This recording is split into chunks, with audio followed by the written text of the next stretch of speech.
What's up mga guys?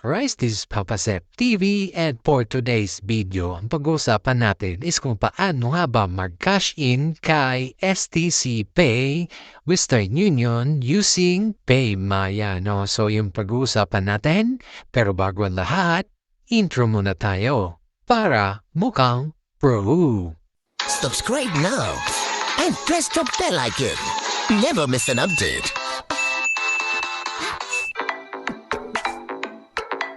Oh, yun nga guys, magka-cash in tayo gamit si STC Pay, no? So, Western Union siya guys, no? So, reference na guys is MTCN, no? So, magka-cash in tayo gamit si PAYMAYA, no? So, STC Pay guys is international yan using Western Union, no? So, punta lang tayo sa natin PAYMAYA para mag-cash in na natin at hindi na tayo pumila kay Western Union, no? So, click na rin si PAYMAYA at nandito na nga tayo sa dashboard ni PAYMAYA guys, no? So, kung nakikita nyo dyan yung cash in is click nyo na yung cash in, no? So, dalawa lang naman yan, di ba guys? After nyan guys is eto yung makikita nyo, may BPI, BDO, Union Bank, no? So, swipe lang natin yan at hanapin natin si Western Union, no? So, ayun na nga guys, nung nakita na natin si Western Union at syempre, ano pang gagawin natin? At i-click na natin yan si Western Union. At ilalagay natin dito guys yung 10-digit na MTCN ni Western Union, no? So, lagay lang natin.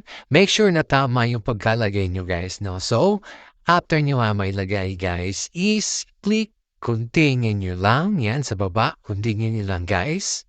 After nyo ma-continue is eto na nga guys, no? So, automatic na guys, maglalabas na dyan yung amount kung magkano yung pinadala sa inyo. So, hindi nyo na kailangan i-enter yung amount na pinadala sa inyo. Basta tama lang yung reference number or MTC and galing kay STC Pay.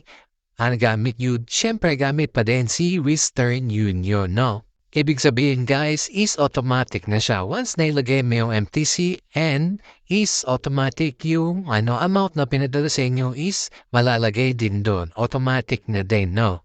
And after nyan is click receive nyo lang to guys. Ito sa baba, yung kulay green yan. So, i-click nyo lang yung done guys kasi successful daw yung natin pag cash in 1,500, no? So, click done nyo lang. Yeah. After nyo maklik yung done guys is mare-redirect tayo dito sa dashboard ni PAYMAYA syempre.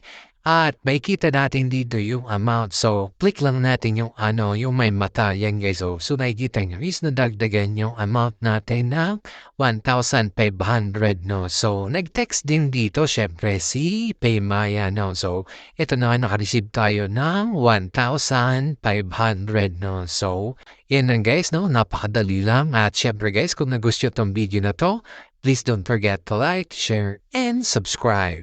Thank you and God bless.